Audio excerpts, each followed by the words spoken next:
अस्सलाम वालेकुम। आज मेरे को रांझा भिरा आया बैठे। रांझा भाई, अच्छा ये दसो मजो ने कस्तूरी दा रिजल्ट क्या निकले? सच्ची गल रिजल्ट है, यकीन करो मैं खादी बैठा पूरा हफ्ता। आज मुझे मलंग पूरी थी बैठे हैं। बढ़िया अल्लाह दे हुक्म नाल मुझे मलंग को पूछूं।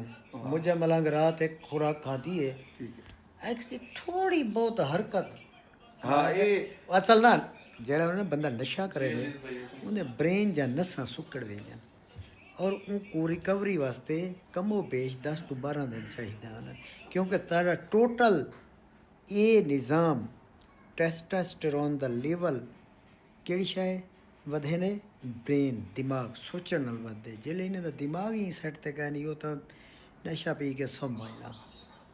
एक कमाल दी चीज़ है। कस्तूरी में खादी है, मेरी चेल च दर्द होना ना, यानी कि रेडी बटे रेडी थी कि हुन चेल दर्द कानून लाले दी जान, यानी कि ऑल बॉडी वास्ते जी जी आल बॉडी पट्ठे को ताकत देने जिस्म को ताकत देने उदी वजह को नेचुरल पावर नहीं, क्योंकि ओरिजिनल इंग्रेडिएंट्स पाकिस्तान दी अच्छी लैब तो ये बिल्कुल सैंपल गए उन्हें अप्रूव किए, उन्हें बैच नंबर दिते, सच गल बैच नंबर दिते।